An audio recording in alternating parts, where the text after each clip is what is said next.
Assalamualaikum warahmatullahi wabarakatuh. Perkenalkan, nama saya Zauhar Tazkiyah.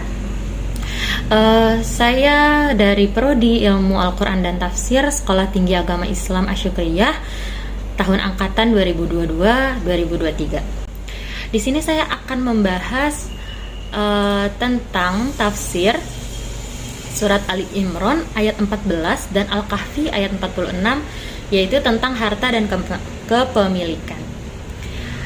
Kita lanjut saja ke pembahasan kita, yaitu nanti saya akan membahas tentang menurut tafsir Ibnu Katsir, kemudian tafsir Al-Azhar, kemudian tafsir Al-Maraghi, kemudian saya akan memaparkan kesimpulannya. Seperti itu. Langsung kepada materi kita. Pertama-tama saya akan membacakan dulu nih surat Al-Imran ayat 14. Seperti apa bunyinya? Berbunyi, A'udzubillahi minasyaitonirrajim. Zuyyina lin-nasi hubbus syahawati minan nisa'i wal banina wal qanatiril muqantarati minadh-dhahabi wal fiddah wal khaylil musawwamati wal an'ami wal harth. Dzalika mata'ul hayatid dunya wallahu indahu husnul ma'ab. Yang artinya, dijadikan terasa indah dalam pandangan manusia cinta terhadap apa yang diinginkan, berupa perempuan-perempuan, anak-anak, harta benda yang bertumpuk dalam bentuk emas dan perak, kuda pilihan, hewan ternak, dan sawah ladang. Itulah kesenangan hidup di dunia, dan di sisi Allah lah tempat kembali yang baik. Kemudian, menurut Ibnu Katsir, Allah Subhanahu wa Ta'ala memberitakan tentang semua yang dijadikan perhiasan bagi manusia dalam kehidupan di dunia ini, berupa berbagai kesenangan yang antara lain ialah wanita dari anak-anak dan anak-anak. Dalam ayat ini dimulai dengan sebutan wanita karena fitnah yang ditimbulkan oleh mereka sangat kuat. Seperti apa yang disebutkan di dalam sebuah hadis sahih bahwa Nabi Shallallahu Alaihi Wasallam pernah bersabda, tiada suatu fitnah pun sesudahku yang lebih berbahaya bagi kaum laki-laki selain dari wanita. Lain halnya jika orang yang bersangkutan bertujuan dengan wanita untuk memelihara kehormatannya dan memperbanyak keturunan. Maka hal ini merupakan suatu hal yang dianjurkan dan disunahkan, seperti yang disebutkan oleh banyak hadis yang menganjurkan untuk nikah dan memperbanyak nikah.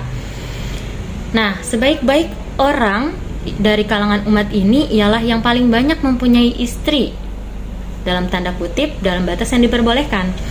Sabda Nabi Shallallahu Alaihi Wasallam yang mengatakan, dunia adalah kesenangan, dan sebaik-baik kesenangannya ialah istri yang solehah. Jika suami yang memandangnya, maka ia membuat gembira suaminya. Jika suami menyuruhnya, maka ia menaati suaminya.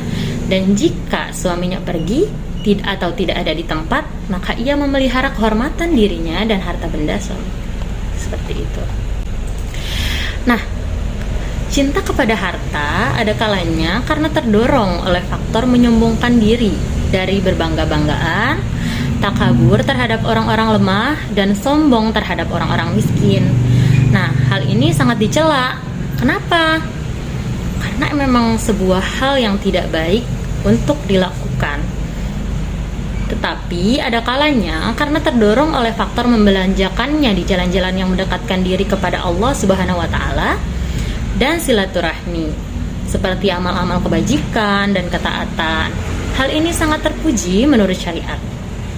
Para ahli tafsir berbeda pendapat tentang kadar pintar yang disebut oleh ayat ini, yang kesimpulannya menyatakan bahwa yang dimaksud dengan kintar adalah harta yang banyak dan berlimpah, seperti yang dikatakan oleh Ad-Dahhak dan lain-lainnya. Menurut pendapat yang lain, sejumlah 1.000 dinar. Pendapat lainnya mengatakan 1.200 dinar. Pendapat yang lainnya juga mengatakan sejumlah 12.000 dinar. Pendapat lain juga mengatakan 40.000 dinar. Pendapat lain juga yang lain mengatakan 60.000 dinar. Dan ada yang mengatakan 70.000 dinar. Ada pula yang mengatakan 80.000 dinar dan lain sebagainya. Ada banyak ya yang berpendapat tentang berapa sih kintar itu, seperti itu. Namun di sini dijelaskan kembali, Imam Ahmad mengatakan telah menceritakan kepada kami Hammad ibnu Asim dari Abu Soleh dari Abu Hurairah yang mengatakan bahwa Rasulullah Shallallahu Alaihi Wasallam pernah bersabda, satu kintar adalah 12.000 auqiyah. Tiap-tiap auqiyah itu lebih baik daripada apa yang ada di antara langit dan bumi. Seperti itu, bisa dibayangkan oleh teman-teman. Lanjut saja ya. Ibnu Majah meriwayatkan pula hadis ini dari Abu Bakar ibnu Abu Syaibah, dari Abu Samad ibnu Abdul Waris, dari Hammad ibnu Salamah dengan lafaz yang sama.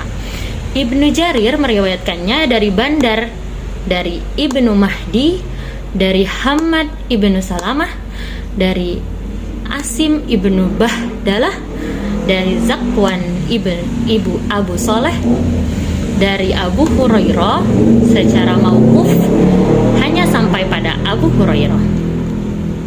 Seperti yang terdapat pada riwayat Waqi' di dalam kitab tafsirnya disebutkan bahwa telah menceritakan kepada kami Hammad ibnu Salamah dari Asim ibnu Bahdalah, dari Zakwan Abu Soleh, dari Abu Hurairah yang mengatakan satu kintar adalah 12.000 auqiyah. Satu auqiyah lebih baik daripada semua yang ada di antara langit dan bumi. Seperti itu.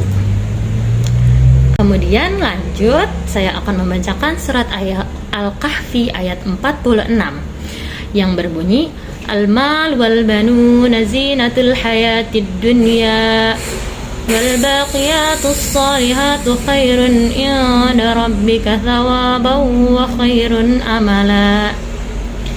Artinya, harta dan anak-anak adalah perhiasan kehidupan dunia, tetapi amal kebajikan yang terus-menerus adalah lebih baik pahalanya di sisi Tuhanmu, serta lebih baik untuk menjadi harapan. Dalam pandangan Ibnu Katsir, bahwa ayat ini memiliki penafsiran yang serupa pada surat Ali Imran ayat 14 hingga akhir ayat. Allah Subhanahu wa taala berfirman, Innama amwalukum wa auladukum fitnah wallahu indahu ajrun azim. Sesungguhnya harta kalian dan anak-anak kalian hanyalah cobaan bagi kalian, dan di sisi Allah lah pahala yang besar.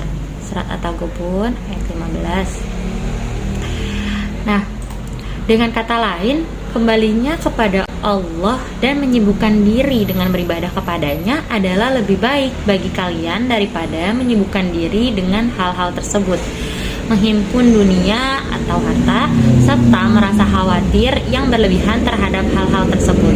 Karena itulah dalam firman selanjutnya disebutkan Quran Surat Al-Kahfi ayat 46. Nah, Ibnu Abbas, Sa'id Ibnu Jubair serta lain-lainnya dari kalangan ulama salaf yang bukan hanya seorang mengatakan bahwa yang dimaksud dengan al-baqiyatus sholihatu ialah salat 5 waktu. Nah, hal yang sama dikatakan pula oleh Amirul Mukminin Utsman bin Affan ketika ditanya mengenai makna al-baqiyah ini, maka ia menjawab bahwa hal itu adalah ucapan La ilaha illallah subhanallah walhamdulillah wallahu akbar wala haula wala quwwata illa billah. Tidak ada Tuhan selain Allah dan Maha Suci Allah, dan segala puji bagi Allah, dan Allah Maha Besar, dan tidak ada upaya untuk menghindari kedurhakaan, dan tidak ada kekuatan untuk melakukan ibadah kecuali hanya dengan pertolongan Allah yang Maha Tinggi lagi Maha Agung. Ini adalah kalimat-kalimat pujian bagi Allah, ya teman-teman. Seperti itu. Sementara menurut Al-Maraghi, dalam tafsir Al-Maraghi, penyebutan harta dan anak dalam ayat ini memiliki keterkaitan. Apa sih keterkaitannya? Nah, harta merupakan sebuah perhiasan meskipun tidak mempunyai anak. Dan bukan sebaliknya. Karena orang yang mempunyai anak sedang ia tidak mempunyai harta. maka orang itu berada dalam kesengsaraan dan kemelaratan, serta menyebabkan semua anaknya hidup dalam keadaan penuh kesengsaraan. Maka di antara keduanya haruslah seimbang agar jauh dari kemelaratan. Pendapat Al-Maraghi ini menunjukkan bahwasanya orang tua dilarang menelantarkan anak dan wajib memenuhi kebutuhan anak. Anak bukan hanya sekedar harta dunia dan tabungan akhirat. Ia merupakan sebuah tanggung jawab dan amanah yang diberikan oleh Allah Subhanahu wa taala. Nah, dari ketiga tafsir tersebut dapat ditarik kesimpulan bahwa sebuah kepemilikan harta ialah kekuasaan atas benda dan manfaatnya secara utuh.